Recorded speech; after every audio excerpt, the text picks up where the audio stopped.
Assalamualaikum warahmatullahi wabarakatuh. Ya, selamat pagi dan salam sejahtera untuk kita semua. Perkenalkan, saya Epi Setiwadi, dokter umum Rumah Sakit Aji Muhammad Parkesit Tenggarong.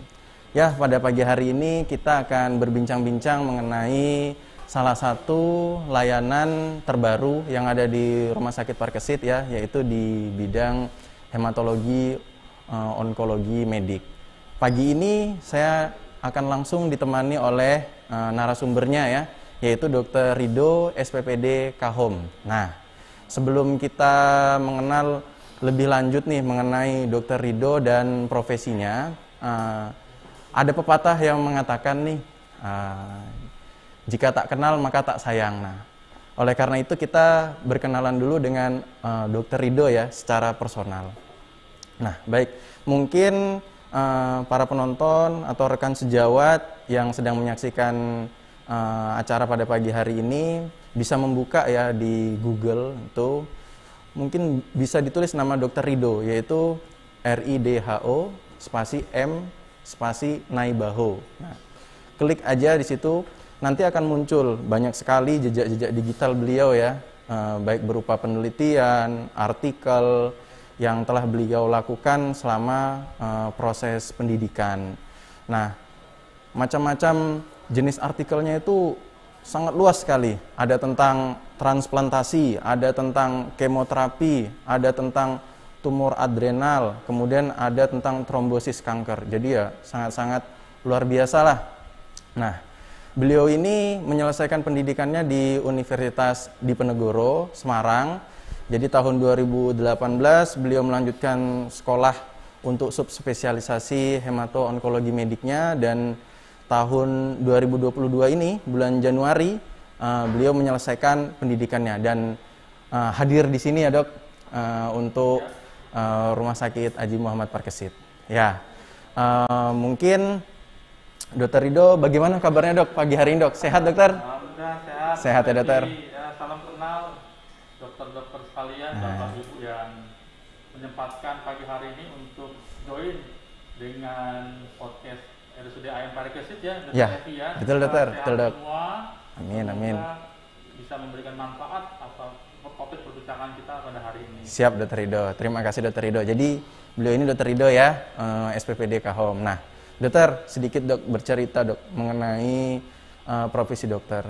Kalau kita berbicara mengenai masalah dokter spesialis penyakit dalam itu kan kita udah familiar ya Dok ya. Terus Dok, untuk bedanya dokter spesialis penyakit dalam dan Dr. Ridho dengan gelar Kahom itu sendiri apa Dok? Mungkin bisa dijelaskan Dokter? Iya Dr. Evi. Lumrah ya kalau misalnya Dr. Evi, teman-teman sekalian, para hadirin itu tidak tidak familiar, baru dengar jangan-jangan yang namanya itu SPPD Kahom ya Dr. Evi. Betul Dokter. Memang di Kaltim ini sendiri, Kaltim Kaltara, bahkan di satu pulau Kalimantan besar ini itu nggak nyampe 5 yang namanya itu SPPD Kahom Dr. Evi. Dan di Kaltim Kaltara ini baru saya yang menjadi Kaltim Kaltara, dan itu saya sekolah atas prakarya Bu Direktur. Wah. Jadi Bu Direktur itu punya visi untuk meningkatkan layanan kanker di Kukar secara umum di Kaltim, menyuruh saya untuk sekolah karena memang tuntutan zaman Dr. Evi. Jadi secara statistik angka kejadian kanker itu diprediksi itu kayaknya nggak makin turun, tapi makin naik karena kita hidup di zaman penuh dengan karsinogenik. Oh iya Dokter. Kahom sendiri itu memang subspesialisasi dari penyakit dalam. Jadi adaptasi dari profesi tersebut di luar negeri. Jadi di Indonesia ini adaptasi profesi namanya onkologi medik Dr. Evi teman-teman. Jadi dalam penata laksana kanker yang modern itu ada terdiri dari operasi, ada terapi sistemik, dan terapi radiasi. Dan dunia kedokteran itu dituntut untuk mencari informasi mana terapi yang terbaik. Obat A ditambahkan dengan operasi, apakah lebih baik? Obat A dikombinasi dengan obat B, apakah lebih baik? Dan itu perlu pemahaman dokter penyakit dalam khusus di bidang kanker, karena kita tahu bahwa efek samping bahwa untuk inklusi kependidikan aja itu kriterianya macam-macam, nggak boleh ada gagal ginjal, jantungnya harus terjaga, status performanya harus baik, dan efek samping terapi sistemik yang begitu banyak harus dikelola. Kalau enggak, pasien penelitian itu akan bubar semua. Dan itulah kenapa diputuskan untuk mengkoordinir, mengkomandoi penelitian-penelitian kanker dalam hal terapi sistemik, diputuskan untuk oleh dokter penyakit dalam, onkologi medik. Baru Indonesia mengadaptasi, itulah di sini. Kalau secara konstitusi sendiri sih, kalau di Amerika itu dari tahun 1975 sudah ada onkologi medik dan sudah diresmikan di bawah ASCO, di bawah spesialis penyakit dalam.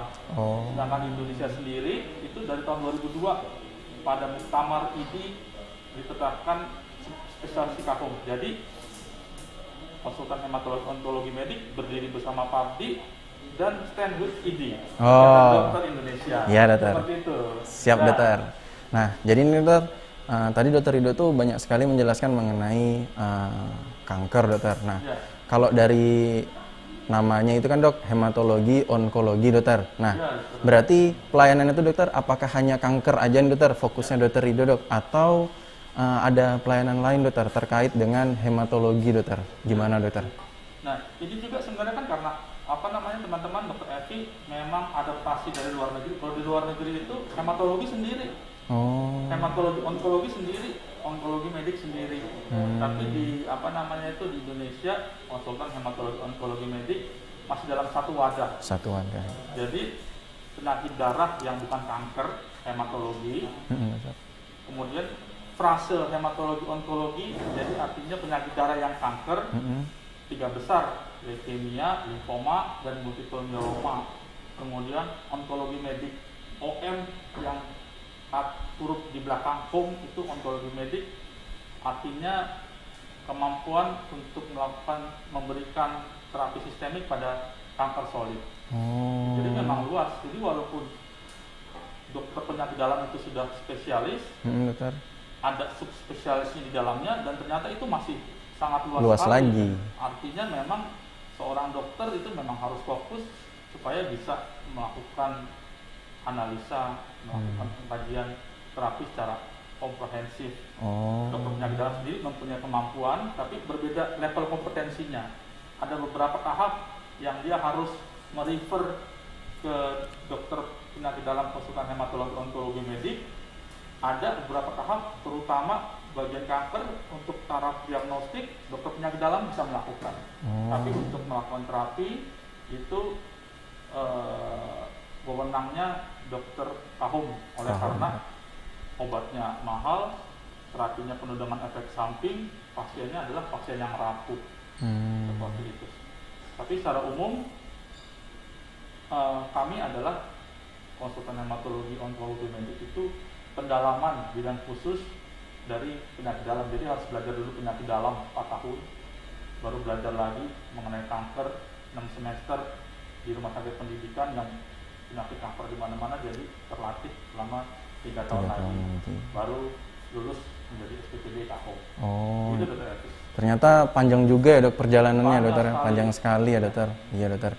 Berarti saat ini kalau untuk pelayanan terkait dengan hematologi dokter, seperti kanker darah, leukemia yang tadi dokter bilang, kemudian multiple myeloma. Nah, itu bisa dilayani di sini dok ya? Konsultasi sama dokter Ridho bisa dokter ya? Iya dokter Evi. Bisa ya? Jadi saya terbenam dalam sistem pelayanan rumah sakit umum parikesit. Jadi untuk mencapai diagnosis itu ada lika-likunya. Jadi memang biasanya itu harus ke penyakit dalam dulu, baru ada kecurigaan khusus kanker, baru ke konsultan hematologi onkologi medik. Jadi memang kalau misalnya ada bapak ibu di rumah itu nggak mungkin lah ujuk-ujuk bilang saya kanker nih dokter Evi, aku mau ketemu dokter Ridho di rumah sakit parikesit, nggak bisa. Jadi tetap satu, kita berdoa nggak kanker deh. Iya, jangan sampai ya dokter ya, jangan sampai kanker. Berdoa supaya tidak kanker, kemudian harus ke FKTP dulu, nanti kalau FKTP di dokter puskesmas, dokter pelayanan primernya ada kecurigaan, dia akan merujuk ke dokter penyakit dalam yang di rumah sakit sarana dan prasarananya lebih lengkap, lebih terlatih untuk melakukan pengkajian. Kalau perlu baru ke Onkologi medik. Kalau sudah diagnosis kanker, konsultan hematologi onkologi medik juga bekerja sama dengan dokter yang lain, dokter bedah onkologi, dokter radiasi onkologi, karena terapi kanker itu biasanya tidak cuma satu. Nggak cuma satu ya dokter? Ya, jadi bedah, operasi, diangkat bersih, di kemoterapi, kadang-kadang perlu sinar, dan ada urut-urutannya, dan itu memang harus dalam bentuk tim di rumah sakit khusus yang memang memberikan layanan kanker. Oh, jadi memang ini kanker ini suatu kasus yang bisa dirawat oleh lebih dari satu dokter ya dok ya, multidisipliner gitu ya dok ya. Iya dokter. Bisa tuh namanya itu one man show, satu orang bisa melakukan semua seperti Superman. Zaman sekarang di zaman era pasien safety, pasien center care, itu betul. adalah pemahaman zaman old.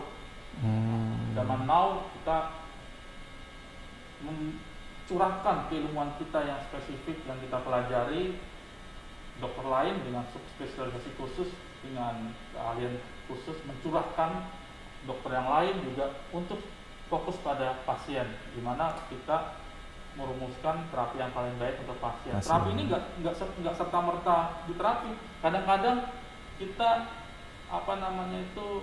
memberikan terapi paliatif atau suportif adalah terapi yang terbaik untuk dia saat ini, dan itu harus didudukkan dalam tim dan mempertimbangkan keadaan umum pasien, perekonomian pasien, sosioekonomi, religi, ketersediaan obat di rumah sakit. Jadi memang faktor yang kompleks yang harus dipertimbangkan matang-matang dalam sebuah tim tadi dokter ya. Pasien sebagai penentu keputusan utama. Oh iya, pengambil keputusan. Betul dokter. Ya dokter. Jadi saya bagian dari sistem pelayanan. Bagian dari. Berarti yang tadi dokter sedikit saya singgung dokter, yang dokter sampaikan tadi bekerja sama dengan dokter lain. Mungkin kalau bedah berarti misalnya butuh operasi tumornya, berarti konsultasinya sama bedah onkologi gitu ya dok ya. Kalau misalnya butuh radiasi berarti ke dokter yang melayani radiasi terapi kanker gitu dokter ya. Oh jadi dokter Evi, teman-teman ya, dokter. Jadi memang ada perbedaan dalam kompetensi antara onkologi medik di luar, Singapura, di Penang, Filipina, Singapura, New Zealand, negara lain di dunia. Biasanya kalau di luar negeri itu terapi sistemik, kemoterapi, terapi target, obat biologis untuk kanker itu memang yang memberikan itu konsultan hematologi onkologi di sana, onkologi medik di sana. Memang sudah kesepakatannya begitu, sudah dibuat peraturan oleh pemerintahnya. Tapi kalau di Indonesia memang dokter bedah dari dokter THT atau dokter paru itu memang mempunyai spesialis di onkologi. Jadi mereka memang mempelajari mengenai terapi sistemik dan kemoterapi. Jadi ada bedah dalam kurung huruf K dan belakangnya ada ONG atau spesialis paru, ada huruf K dan belakangnya ONG, itu spesialis onkologi. Dia menurut konsil kedokteran, kita kan berpatokan kewenangan terhadap konsil itu bisa melakukan kemoterapi. Jadi memang ada share kompetensi, saling mempunyai kewenangan, berhak melakukan terapi tersebut. Yang penting pesan untuk Bapak Ibu sekalian atau dokter teman-teman di puskesmas di FKTP, yang penting pelayanan kanker ini memang harus dilakukan oleh dokter yang kompeten khusus spesialis onkologi, karena beberapa faktor yang sudah kita bahas tadi, dokter Evi. Siap dokter, jadi seperti itu ya dok ya. Jadi gini dokter, ini kan dari tadi kita berbicara tentang masalah kanker dokter. Nah sebenarnya dok, mungkin dokter Rido bisa menjelaskan sedikit, kanker itu serem nggak sih dok? Ngeri nggak sih dok? Coba dokter mungkin bisa sampaikan dokter untuk penonton dokter. Saya itu punya pengalaman sendiri dokter Evi. Termasuk saya itu keluarga dari survivor kanker. Jadi ayah mertua saya itu orang yang sangat teratur, orang yang sangat struggle, dan dia bilang kebetulan kankernya kanker di leher, hipofaring. Hipofaring dokter ya. Sakitnya luar biasa. dan itu benar-benar meruntuhkan mentalnya dia, yang menurut saya bapak mertua saya itu adalah panutan saya dalam hal mentalitas seorang laki-laki, seorang murid. Bapak saya, ayah mertua saya juga dokter spesialis anak, konsultan endokrin. Jadi seorang pengajar juga, seorang pejuang juga, dan dia bisa jatuh mentalnya oleh karena kanker itu, terbayang seperti itu. Jadi memang penyakit yang harus kita perangi secara bersama-sama. Jadi nanti berikutnya, topik berikutnya ya mungkin Dokter Evi kita akan membahas terapi kanker yang baik dan benar, tapi di sesi selanjutnya ya dokter ya. Jadi ini kita perkenalan terlebih dahulu ya dokter ya. Tak sayang tadi ya dokter ya. Ya dokter. Tadi ini dok berkaitan dengan pengalaman yang dokter sharing dok. Ketika seseorang itu kan dok, dia didiagnosis menderita kanker gitu ya dok ya. Itu udah pikirannya kan kemana-mana itu dokter. Yang pertama mungkin dipikirkan, wah hidup saya tidak akan lama lagi nih. Nanti sebentar lagi saya akan meninggal. Nah sebenarnya dok, ada enggak sih dok usaha untuk memperlama atau harapan hidupnya gitu dok? Seperti apa dokter? Ya. Pertama, Bapak Ibu para hadirin sekalian, dokter tahu bahwa sel kanker ini sebenarnya bukan kiriman orang, bukan datang dari gunung mana ke seseorang. Itu sebenarnya sel darah, sel kita sendiri. Sel kita sendiri. Nah, seperti itu. Jadi sampai taraf tertentu di mana sudah mengganggu kesehatan, biasanya baru bergejala. Dan paradigma ini harus kita rubah nih dokter Evi, teman-teman. Tapi memang harus skalanya masif tuh. Masif ya. Dan bisa kita teriak-teriak, ayo deteksi dini dan screening. Dan memang kalau bisa kanker itu diobati pada stadium yang awal, di mana peluang untuk penyembuhannya itu lebih mungkin lah, lebih memungkinkan untuk disembuhkan dengan terapi yang lebih minimal dibandingkan kalau datang dalam sudah bergejala dan sudah lanjut, karena pada keadaan itu hanya sedikit yang bisa kita angkat semua kankernya dan kesembuhan. Sebagian besar sifatnya itu hanya surat itu suportif dan variasi. Kita memperbaiki kualitas hidup seorang pasien, mau tidak mau ya hidup dengan kanker, tapi dia masih bisa melakukan aktivitasnya sehari-hari ya betul. Itu yang banyak di Indonesia. Kita harus geser. Di Indonesia itu 60% pasien sudah advance dan metastasis. Biayanya besar. Kita tahu itu tidak bisa disembuhkan. Kita harus geser. Soalnya kalau kita geser itu ke 60-70% kalau bisa kanker dalam stadium dini. Oleh karena kalau misalnya kita berhadapan dengan 10-20 tahun lagi dokter Evi, kanker makin banyak. Kalau kita nggak antisipasi, kita nggak mengenal kanker deteksi dini, 60-70% kasus kanker advance dan metastasis kita bisa hanyut dalam pembiayaan pasien kanker, dalam sumber daya yang harus dikeluarkan untuk pasien kanker. Jadi terapi kanker yang baik dan benar tidak lain dan tidak bukan kalau bisa dideteksi dalam stadium yang dini. Stadium awal tadi ya dokter. Stadium awal, di mana masih memungkinkan untuk disembuh. Walaupun definisi sembuh pada pasien kanker itu sebenarnya adalah survive. Nah, kriterianya adalah waktu. Dalam kurun waktu tertentu tidak ada gejala penyakit, maka itu kita bisa bilang itu adalah survive. Waktu-waktu 20 tahun, 30 tahun lagi mungkin sembuh. Tapi kalau misalnya umurnya sekarang 60, kita lakukan terapi yang baik 20 tahun, 30 tahun lagi kan umur dia 90. Lumayan kan? Lumayan betul. Pencapaian yang luar biasa. Dibanding kalau 60, usia 60 dalam keadaan lanjut dan advance, 3 bulan, 6 bulan sengsara, dia tidak bisa menuliskan warisan untuk anak cucunya, mendidik anaknya, seperti itu. Jadi beda banget terapi kanker pada stadium lanjut dan kalau bisa kita temukan dalam stadium dini. Dan penemuan kanker dalam stadium dini ini tidak hanya peran dokter kanker, tapi Bapak Ibu sekalian yang waspada kanker, yang aware pentingnya screening, dokter-dokter di FKTP, di puskesmas, yang kalau misalnya ada ada kecurigaan terhadap kanker itu segera untuk menyemangati pasien untuk deteksi dini dan screening. Dan kita punya aplikasi. Oh, aplikasi ada dokter ya? Aplikasi jadi berbasis Android. Oh iya dokter. Langsung upload, download, langsung tulis nama dan bisa dideteksi. Tapi nanti itu mungkin sesi berikutnya lagi, dokter Evi ya. Oh, nggak boleh nih dokter di-share sama para penonton nama aplikasinya gitu dokter? Oh gitu. Iya. Nama aplikasinya itu Onkodok. Onkodok dokter ya? Bisa di-upload sekarang. Ini adalah aplikasi yang non-profit. Tujuannya satu, untuk membuat pasien pintar. Di situ ada informasi mengenai kanker, informasi mengenai siapa yang harus di-screening, informasi mengenai siapa sih yang perlu deteksi dini, bagaimana caranya, kalau hasil sudah keluar harus diapain, harus dievaluasi lagi, apa harus ketemu dokter, dokternya dokter siapa, apa perlu ke dokter kanker di Onkodok. Tapi berikutnya ada dokter. Oh, berikutnya ada dokter, siap dokter. Memancing ya, memancing para penonton supaya penasaran, jadi pengen lebih tahu gitu dok ya. Ya. Sekali lagi mungkin sambil mengingatkan kepada para penonton ya yang menyaksikan acara kita pada pagi hari ini, jika nanti ada pertanyaan itu boleh disampaikan ya di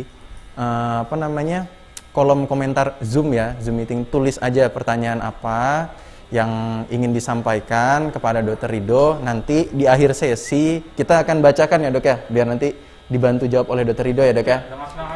Oke. Ya.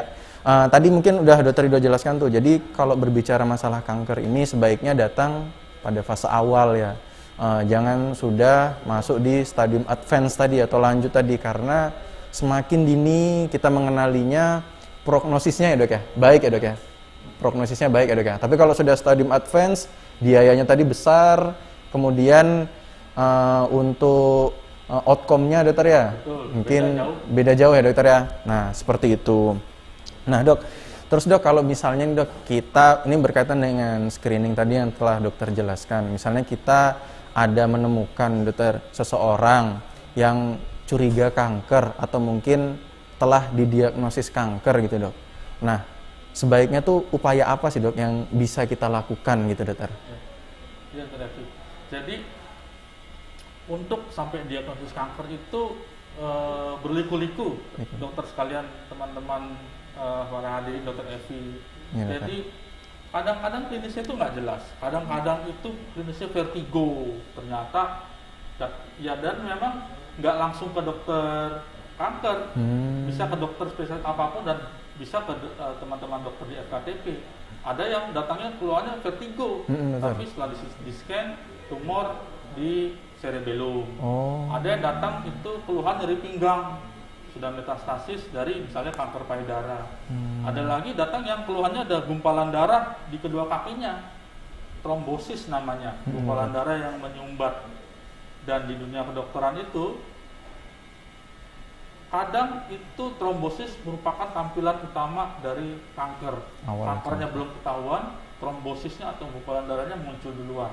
Oleh karena itu, jadi kalau misalnya ada gejala dan tanda yang mengarah ke arah kanker, belum tentu juga itu kanker. Karena dari proporsi penyakit darah dan kanker itu tidak sebanyak misalnya batuk pilek, tidak sebanyak diabetes dan hipertensi. Ketemu dokter dulu, ketemu dokter FKTP, boleh ke dokter penyakit dalam, kecuali kalau sudah terdiagnosis baru langsung ke dokter kanker. Dan diagnosis kanker juga itu harus terbukti pasti dengan pemeriksaan yang namanya itu patologi anatomi dan imunohistokimia, baru bisa diobati. Jadi memang perlu manner, tata krama ya, dokter, sebelum terdiagnosis kanker. Harus konfirmasi dulu, baru bisa diobati oleh dokter onkologi. Jadi begitu ya dokter ya. Misalnya kalau panjang ya dokter ya. Jadi kalau misalnya kita menemukan satu benjolan ya, itu boleh mungkin boleh ya dok ya. Langsung switch, tapi langsung lompat rujukan ke dokter onkologi. Karena itu kelihatan barangnya dok ya. Tapi kalau barangnya tidak kelihatan ya manner tadi dok ya. Dan kita paham itu hal yang sulit. Cuman yang hal sulitnya ini dokter harus, atau misalnya dokter penyakit dalam harus meningkatkan kewaspadaan, jangan sampai karena memang tampilan klinis yang nggak spesifik menjadi keterlambatan tersendiri. Seperti itu. Dan ini pengalaman saya sendiri, ayam mertua saya itu. Yang tadi dokter. Ayam mertua saya itu 4 bulan terlambat karena ada apa namanya itu, sebelumnya dikatakan tidak apa-apa, di dalam onkologi 4 bulan sesuatu. 4 bulan itu adalah tumor. Kalau misalnya kanker 4 bulan sudah bisa kemana-mana. Gitu. Jadi hal itu yang kita hindari.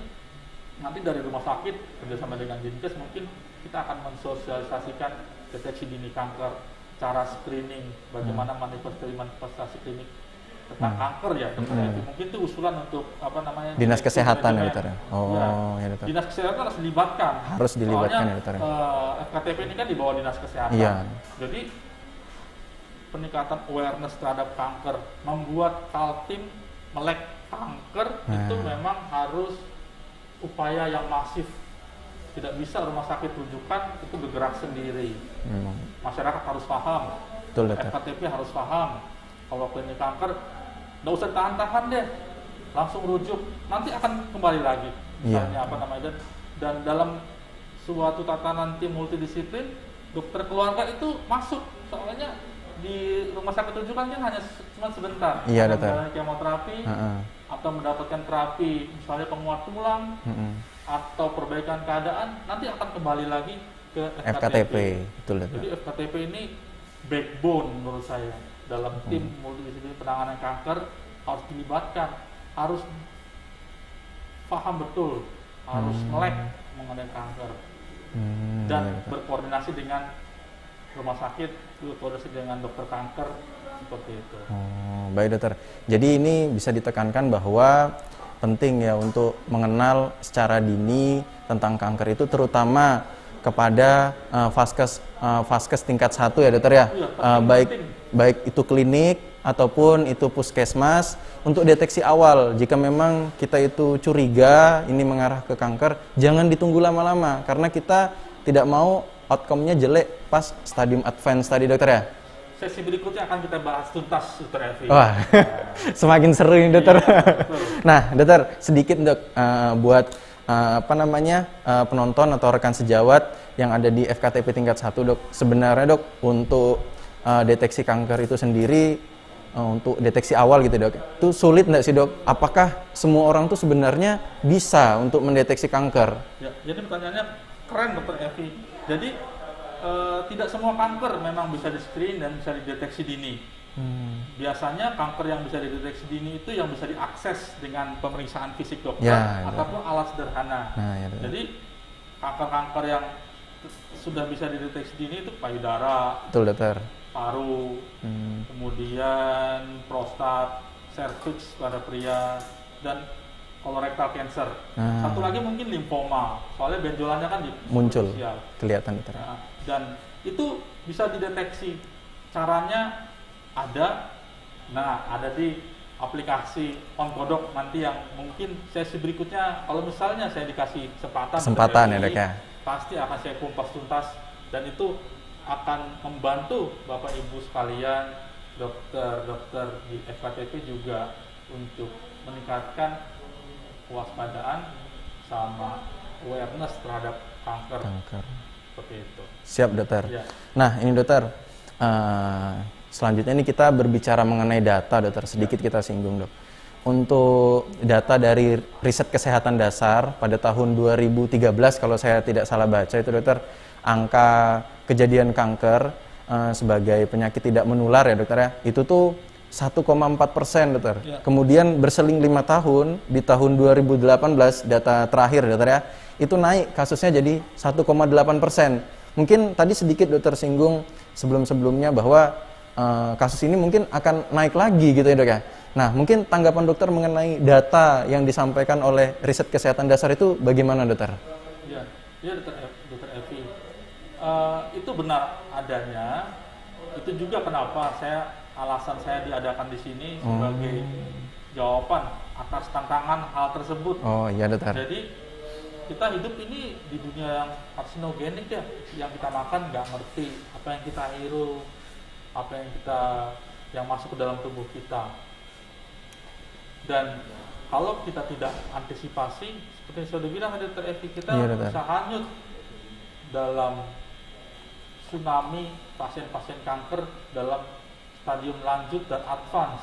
Kalau masyarakat kita tidak diajarin untuk aware terhadap kanker tadi. Aware, waspada terhadap kanker dalam stadium dini.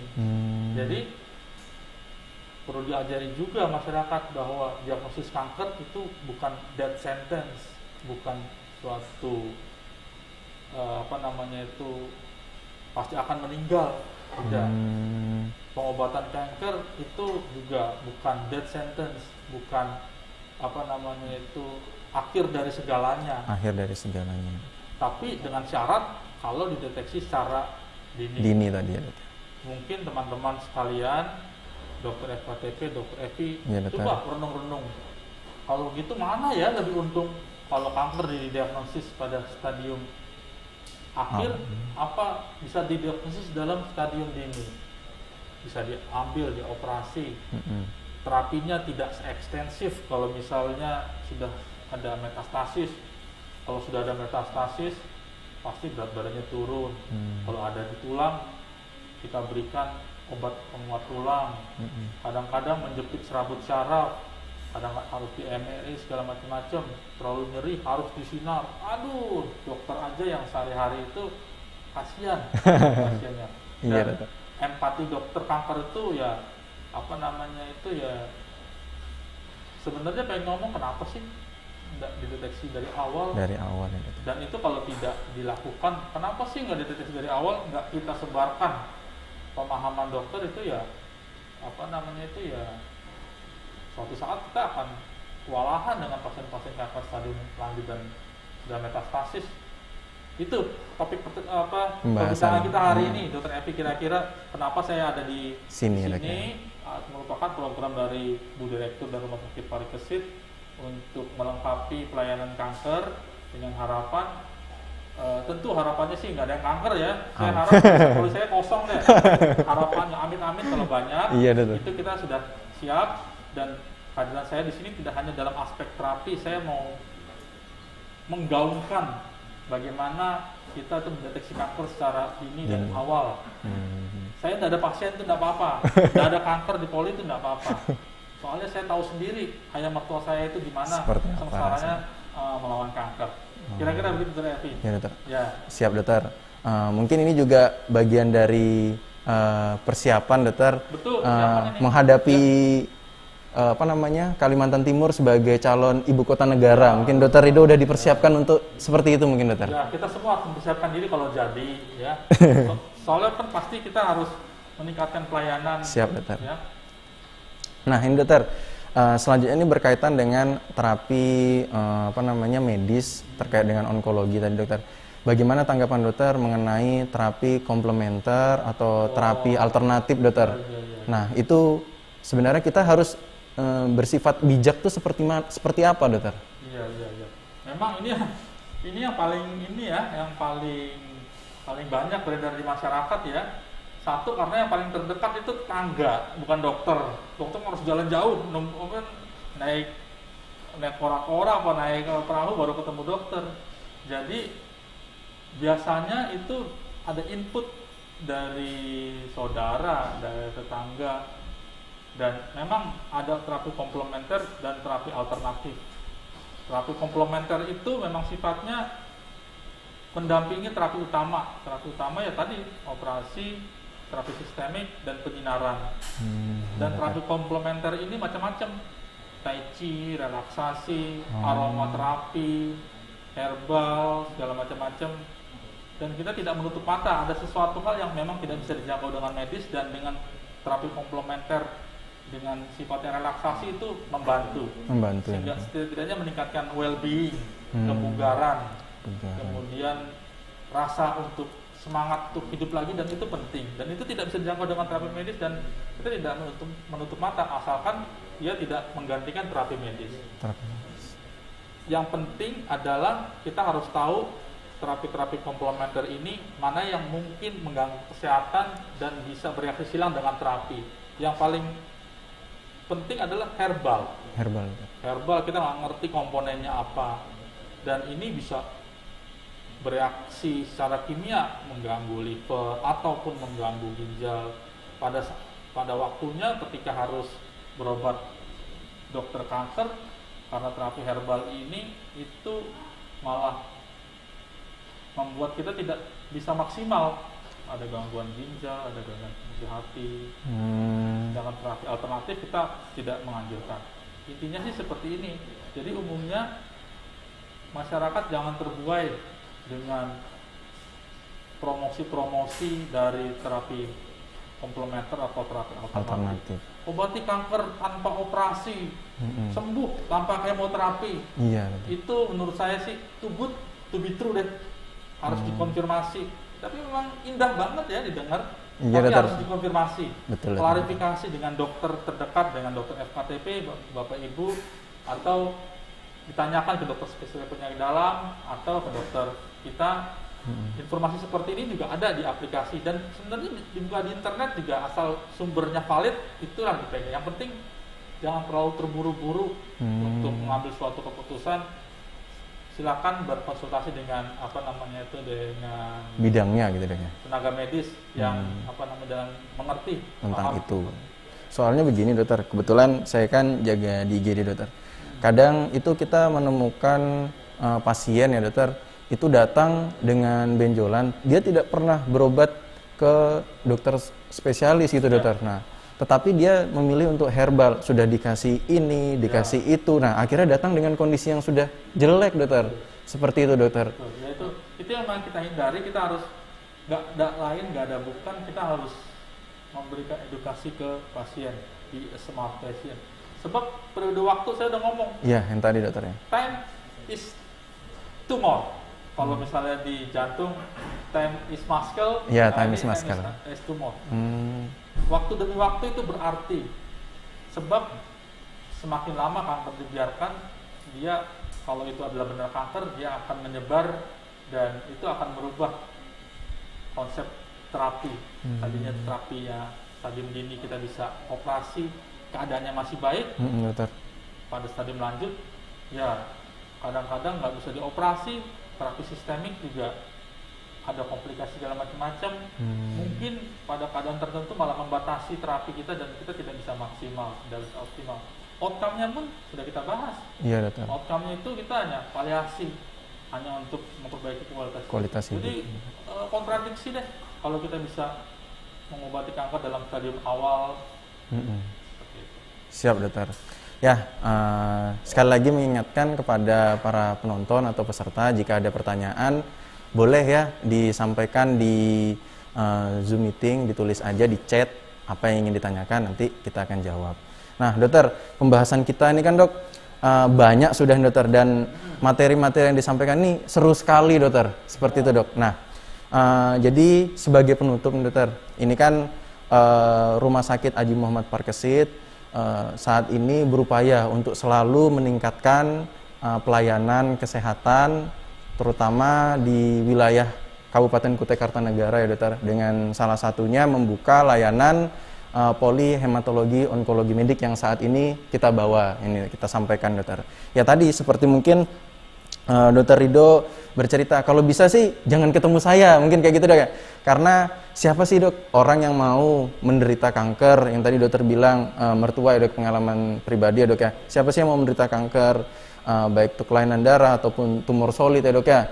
Nah tapi jika memang kita menemukan kasus itu, kita tidak perlu takut. Datanglah berobat ke Vaskes BPJS dulu ya, Vaskes tingkat pertama, baik itu klinik ataupun puskesmas. Kemudian berdiskusilah, carilah jalan keluar. Nah, jika memang perlu berobat untuk ke Rumah Sakit Aji Muhammad Parkesit, di sini terbuka untuk menerima pasien. Nanti bertemu dengan dokter spesialisnya, kebetulan kalau bisa ketemu dengan Dokter Ridho, lebih plong, lebih nyaman menyampaikan keluhan-keluhan yang dirasakan. Betul ya dok ya? Betul. Nah, dokter, gini dok.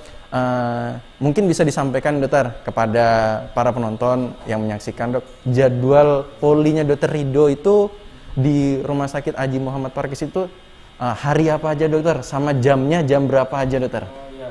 Iya, makasih dokter Evi. Jadi karena ini adalah poli konsultan, tentu tidak bisa buka tiap hari. Polinya juga kan baru pembukaan. Iya dokter. Artinya kita nanti akan rencana buka 2 kali seminggu dulu untuk tahap awal, Senin dan Rabu. Jadi nanti untuk dokter FKTP, kalau sudah kasusnya memang sudah kasus dari onkologi medik, silakan langsung dikirim ke poli onkologi medik. Tapi misalnya kasus baru yang perlu penelusuran lebih lanjut, silakan sesuai dengan gejala dan tanda. Kalau tumor, benjolan ke dokter bedah atau bedah onkologi. Gejala-gejala lain sesuai dengan keluhan pasien. Jadi memang sistem rujukannya adalah sistem rujukan berjenjang. Berjenjang, jadi betul dokter. Mungkin nggak bisa seperti kalau ada keluhan jerawat ke dokter kulit, langsung ya dok. giginya bolong ke Dokter dokter gigi. Nggak ada tuh pasien yang bawa di emblem sini kanker gitu ya. Saya ke dokter Ridho. Itu makanya rujukannya adalah rujukan berjenjang. Siap dokter. Kita buka polinya itu bertahap karena mempertimbangkan dengan kemungkinan jumlah kasusnya. Saya harap kasusnya nggak banyak dokter Evi ya. Amit-amit cabang bayi. Amit-amit kalau cabang misalnya bayi. kasusnya banyak, nanti tidak menutup kemungkinan untuk buka di hari lain. Tapi sementara Senin dan Rabu dulu di pagi hari, seperti itu. Jamnya ada dokter? Mungkin jamnya bisa nanti akan akan disesuaikan lagi jam disesuaikan. kerja. Jam 10, jam 12 sampai jam 1. Oke. Seperti itu. Ya, baik. Mungkin mengingatkan kembali ya. Jadi dokter Ridho nanti buka polinya itu sementara baru 2 hari, yaitu Senin dan Rabu. Dicatat ya, karena ini.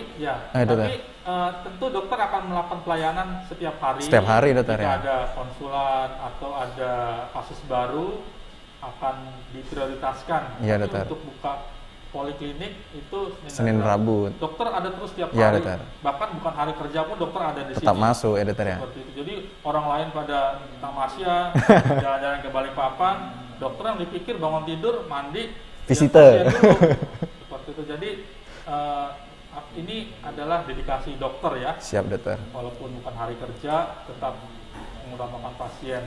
Siap dokter. Seperti itu dokter. Jadi memberikan pelayanan tuh setiap hari, namun poli saat ini baru buka cuma 2 hari ya dok ya?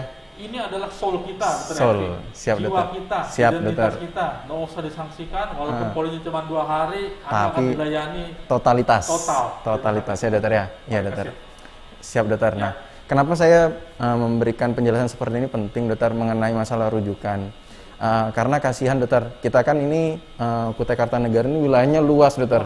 Nah, saya kasihan yang di daerah hulu dokter ya, misalnya seperti daerah Tabang, di daerah Kembang Janggut kayak gitu ya, atau di daerah Samboja, Marangkayu, Muara Badak. Kalau misalnya merujuk pasien yang curiga kanker tadi dokter, dirujuk ke Rumah Sakit Haji Muhammad Parkesit untuk mendapatkan pelayanan, ternyata waktunya kurang tepat nih dokter, karena kan tidak diedukasi tadi dokter. Makanya itu penting kan dokter ya. Masalah waktu, nanti kan ke dokter penyakit dalam. Dokter penyakit dalam juga punya kapabilitas untuk men-screening. Sedangkan kalau keadaannya perlu dirawat, nanti di dalam rawat inap kan ketemu lagi dokter Ridho lagi. Itu sistem pelayanan. Jadi untuk buka polis setiap hari. Iya dokter. Ada sistem. Cerdas, intelek sistemnya. Siap dokter. Ya, jadi seperti itu ya untuk pelayanan dari dokter Ridho itu sendiri. Nah, jadi dapat disampaikan bahwa tidak semua penyakit itu memiliki outcome yang jelek. Jadi selama kita itu mendeteksi lebih awal, kita berobat lebih awal, itu selalu ada harapan untuk penyakit kita sembuh atau lebih baik. Seperti itu ya dok ya? Ya betul dokter. Nah, jadi dokter saat ini mungkin Kutai Kartanegara khususnya dokter patut berbangga diri. Kenapa dokter ya? Karena kita memiliki dokter Ridho di sini dok, yang bekerja di Rumah Sakit Haji Muhammad Parkesit, yang bisa memberikan pelayanan kepada warga-warga sekitar ya dokter ya. Dan seperti yang dokter Ridho tadi jelaskan bahwa dokter Ridho ini sejauh ini ya dok, yang saya tahu dari Kaltim Tara ini hanya ada 1 ya dokter ya. Nah, jadi mungkin jangan heran juga kalau Dr. Ridho ini harus membagi ilmu pengetahuannya kepada dokter-dokter spesialis lain dari rumah sakit yang ada di seluruh wilayah Kaltim-Tara mengenai pelayanan kanker untuk berdiskusi. Seperti itu ya dok ya? Boleh kan dokter ya? Kalau untuk berdiskusi, karena tujuannya kan kembali lagi untuk pasien ya dokter ya? Nah seperti itu. Nah mungkin ini kita lanjut ke ini dok, pertanyaan dokter. Saya coba, iya dokter, ini kayaknya tadi ada pertanyaan dok. Ini pertanyaan yang pertama ya dokter ya. Ini dari Zola dokter. Izin bertanya dok, saya dari Klinik Amanah Sehat. Nah, apakah pelayanan ini dijamin oleh BPJS JKN dokter? Terima kasih dokter. Mungkin bisa sedikit dijelaskan dokter. Ya, terima kasih dokter Evi, dokter Zola. Di klinik apa tadi? Klinik Amanah Sehat dokter. Ya, klinik Amanah Sehat. Jadi kita patut bersyukur bangsa Indonesia ya. Kita punya asuransi universal yang namanya itu BPJS. Jadi saya tuh merasakan persis waktu saya awal sekolah penyakit dalam, belum ada BPJS, pasien yang saya kelola itu paling satu stase 3 bulan itu cuma 20 dokter Evi. Itu kemarin saya sekolah, pasien dalam satu rumah sakit Karyada itu bisa 300-400 berkat BPJS. Berkat BPJS ya dokter. Semua obat, terutama sih kasus ini ngomong kanker ya. Iya dokter. Terapi-terapi lini pertama itu ada di BPJS. Dan walaupun tidak semua, tapi biasanya kita sudah terampil memilih mana yang bisa diberikan dan mana yang tidak diberikan. Biasanya terapi baik yang tidak diberikan di BPJS kita pilih untuk pasien-pasien khusus yang mampu membayar. Tapi akan kita pilihkan terapi-terapi yang ditanggung BPJS. Iya dokter. Dan semua pemeriksaan, semua rawat inap kalau diperlukan, obat-obat itu memang kita prioritaskan yang tidak memberatkan pasien. Pasien ya dokter ya. Dan karena memang penting pasien untuk kita jamin kontinuitas dalam melakukan terapinya. Jadi dokter juga nggak bisa pongah. Ada terapi bagus, pasiennya pekerjaannya hanya menjual gorengan dan kita paksakan. Mungkin siklus pertama bisa dibeli dia dengan menjual dagangannya itu. Ya, tapi siklus berikutnya tidak bisa, itu juga suatu pertimbangan khusus dari dokter. Kita perlu terapi yang berkesinambungan sambil dievaluasi. Tujuannya bagaimana menghasilkan output yang paling baik, yang paling bisa ditoleransi oleh pasien tersebut, khusus di Indonesia, yang bisa ditanggung di BPJS. Dan obat yang diberikan adalah obat-obat yang dalam Fornas ya dokter ya. Tentu kita nggak bisa menutup mata, ada segmen pasien kita di Indonesia yang cukup mampu deh berobatnya ke Singapura, ya dokter, berobatnya ke Penang, dan itu dokter penyakit dalam onkologi medik ini punya pengetahuan yang cukup luas terapi terbaik saat ini, dan itu kita tawarkan. Tidak ada profit untuk dokter, yang dokter pikirkan outcome pasiennya, karena dokter sudah appraisal terapi baru ini memberikan manfaat sekian persen terhadap kekambuhan ataupun masa hidup pasien. Kalau kita nggak tawarkan, dia mampu, sedangkan itu di luar negeri diberikan, kita yang salah, kita yang substandar. Dan saya oleh guru-guru saya itu dididik, berikanlah terapi yang terbaik untuk pasien ya, minimal yang sesuai standar. Walaupun ada komponen-komponen lain dalam pemilihan terapi ya, dokter Evi ya. Betul, dokter. Terutama dari aspek finansial, perekonomian, dan kita biasanya akan memilih terapi-terapi yang ada di BPJS, yang di Fornas. Sesuai dengan Fornas ya dokter. Gitu. Ya, jadi berkaitan dengan pertanyaan tadi, untuk apakah ditanggung oleh BPJS? Jadi ditanggung ya dengan BPJS sesuai dengan obat yang ada di Fornas, seperti itu. Nah dokter, ini lanjut dok, ada pertanyaan kedua nih dokter, dari dokter Mariati dok. Izin bertanya dok, selama ini di FKTP jika mendapat pasien dengan tumor atau curiga malignansi selalu dirujuk ke interna atau bedah onkologi dok. Soalnya ini belum familiar dengan hemato-onkologi dokter.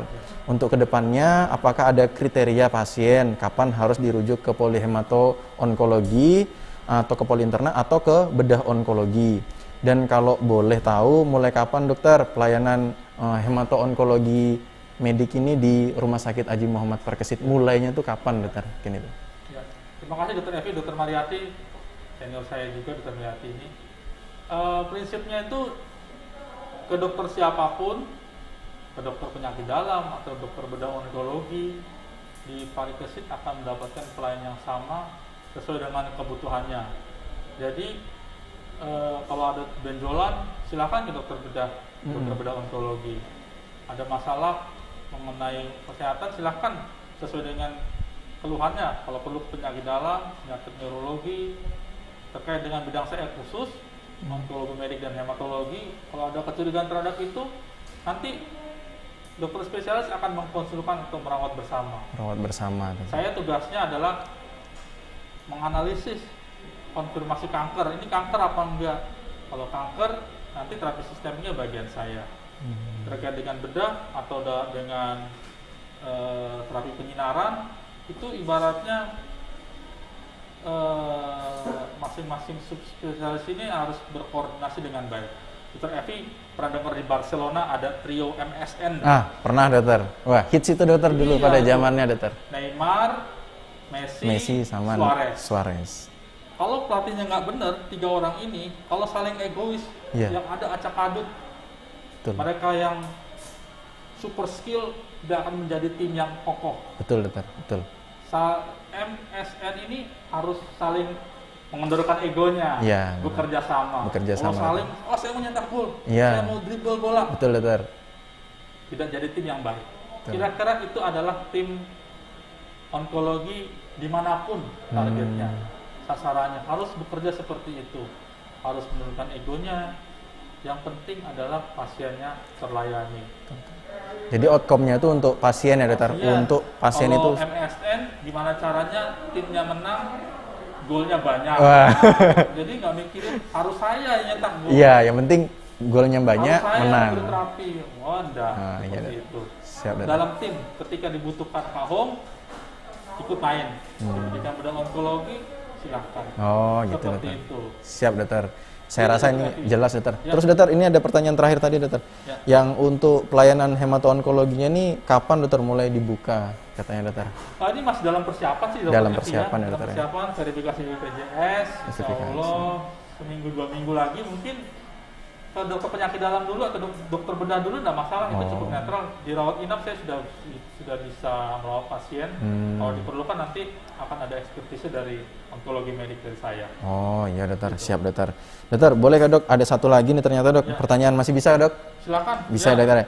Ini dok, dari dokter Ahmad Rizky dokter. Izin dok, menurut dokter dok, kasus kanker di kukar ini seperti apa dokter? Apa masih tinggi atau gimana dokter? Ini yang saya nggak ngerti ya. Tapi kalau dari Diskesdas tadi yang dokter Evi sampaikan, di Kaltim itu 13.000, 14.000 tahun 2018. Nah, data terbaru belum ada. Kita nggak ngerti. Prevalensi kanker itu kan tergantung derajat karsinogeniknya ya. Itu ya, itu di suatu daerah tersebut ya. Kita kan daerah tambang ya. Cuma apa yang menarik sini dokter Evi, dokter siapa tadi? Dokter Ahmad Rizky dokter. Ahmad Rizky ya. Gini, saya juga dalam persiapan ruang kemoterapi di suatu rumah sakit. Jadi ternyata ruang kemoterapi di rumah sakit tersebut itu bornya ya atau apanya itu sedikit ya, dengan jumlah kasus yang 13.000, 14.000 kok ruang kemoterapinya sepi. Jadi inilah yang harus kita benahi. Jadi pasien-pasien di Kaltim itu masih sering lompat ke Pulau Jawa untuk berobat gitu di ya? Pulau Jawa. Saya sendiri waktu sekolah di Semarang ada Bangkalan Bu, dari Balikpapan, dari Samarinda, dari Tenggarang itu ada. Seperti itu. Jadi banyak. Terutama mereka-mereka karena memang belum ada pelayanan kahong. Terus mereka-mereka yang mampu, ekonomi cukup baik, langsung pergi. Yang langsung lompat ke NUH, Singapura juga ada. Ada juga dokter. Ada. Itu jadi harusnya jadi motivasi bagi kita terkait dengan berapa insiden kanker di kukar ini. Saya nggak ngerti, data saya juga baru. Itu gimana kita bisa melayani pasien kukar supaya bisa dilayani komprehensif dan tidak pergi ke kota lain karena sudah terlayani dengan baik. Siap betul. Kaltim pada khususnya Seperti itu. Tentu ini butuh tim yang solid ya. Solid dokter. Nggak bisa saya sendiri Iya. one man show itu nggak bisa. Seperti itu. Iya. Baik dokter. Jadi apa namanya, penjelasan dokter tadi sangat penting ya dokter ya. Iya. Mengenai berapa jumlah kasus yang ada di Kukar iya, atau di saya nggak Kaltim ya ngerti, dokter ya. nggak ngerti. Oke, baik. Tahu. Mungkin pertanyaan yang terakhir tadi sudah dijawab ya sama dokter Rido ya. Nah, ini kalau saya lihat sudah tidak ada lagi pertanyaan dokter. Nah dok, ini kan perbincangan kita nih sudah cukup lama dan banyak sekali dokter. Iya, Dokter mungkin ada yang dokter ingin sampaikan mengenai harapan dokter Rido ya dok, mengenai pelayanan kanker yang ada di Kukar atau yang ada di Kaltim atau bahkan yang ada di Indonesia dokter. Gimana dokter harapan dari dokter Rido dok? Oke, terima kasih dokter Evi, ya, Bapak Ibu hadirin sekalian, teman sejawat dimanapun teman-teman berada. Saya sih harapan saya itu sederhana sih ya, dokter Evi, teman-teman sekalian.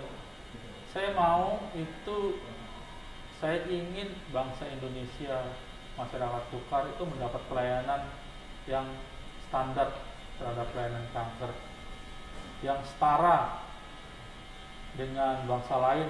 Gak usah jauh-jauh, yang dekat-dekat aja. Dekat-dekat aja. Singapura, Penang.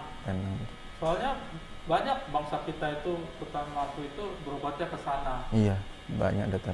Kita harus membenahi diri. Kenapa kok bangsa kita sendiri senangnya berobat ke sana? Kita harus mencontoh lah cara mereka melayani, cara mereka membuat sistem kesehatan, supaya kita tidak substandar dan pasien kanker harus equal untuk mendapatkan pelayanan kesehatan. Jadi jangan misalnya di Singapura mendapatkan obat itu atau diterapi oleh dokter A, di sini yang terapi dokter B. Seperti itu. Di sana mendapatkan obat A, di sini nggak dapat obat A. Tentu ini ya memang jalan yang terjal, panjang, dan perlu peran serta pembuat kebijakan ya. Tapi ya itu impian saya sih, itu Evi ya, ke depannya, supaya kita itu kalau misalnya bisa menjadi komoditas non tambang rumah sakit.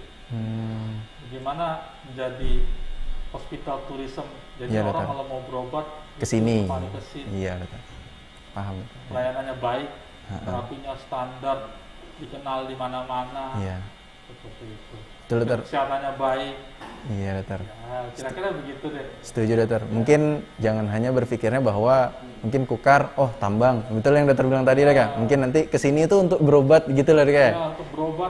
Untuk berobat. Jadi rumah sakit menjadi target atau tujuan utama. Mungkin kita mulai menjajaki gimana sih Singapura itu melakukan pelayanan kesehatan. Wah, bisa dokter. Pelan-pelan jajaki, mungkin nggak dijalani gitu. Kedepan seperti apalagi mau jadi IKN. Iya dokter, IKN tadi dokter. Yang tinggal di Kaltim ini nanti ada duta besar, ya, ada bos-bos bos-bos paralon, bos-bos besi segala macam-macam. Kemudian diplomat.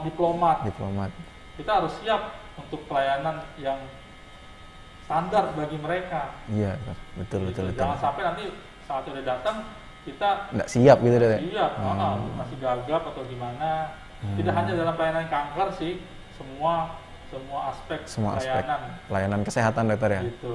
Itu kira-kira ya harapan itu sih mungkin agak muluk-muluk tapi itulah mimpi. Siap dokter. Kita kan bergerak hidup ada mimpi, apalagi mimpi itu cukup mulia. Betul dokter. Itu jadi semangat kita. Iya dokter. Saya setuju dokter dengan dokter Rido. Insya Allah kalau misalnya kita memang memiliki niat atau mimpi yang baik, insya Allah ada jalannya untuk mencapai mimpi itu. Konsep dari sekarang kalau misalnya memang tujuannya ke sana. Siap dokter. Nah baik para penonton dan rekan sejawat yang telah menyaksikan, mungkin ini tadi bincang-bincang kesehatan kita pada pagi hari ini mengenai layanan baru yang ada di Rumah Sakit Haji Muhammad Parkesit di bidang hematologi onkologi medik.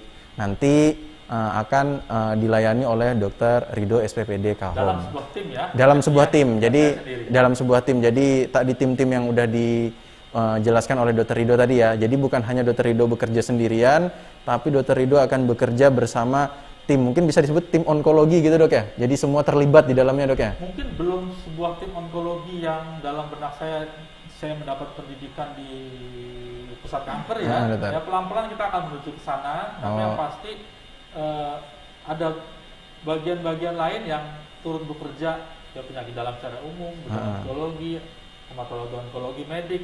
Ke depan mungkin kita akan mengadakan mendatangkan dokter radiasi onkologi yang bisa melakukan penyinaran sehingga pasien tukar ya tidak kemana-mana melakukan penyinaran segala macam-macam di sini dan konkret lah, komprehensif di sini. Harapannya gitu. Siap dokter, insya Allah dokter. Nah baik, mungkin saya tutup ya acara kita pada pagi hari ini. Sekali lagi terima kasih kepada narasumber kita ya yaitu Dr. Ridho. Semoga bermanfaat. Amin dokter, amin. Jangan lupa kalau bisa ada sesi berikutnya kita akan kenalin dulu siap aplikasi Oncodec. Kasih tahu sama manajemen.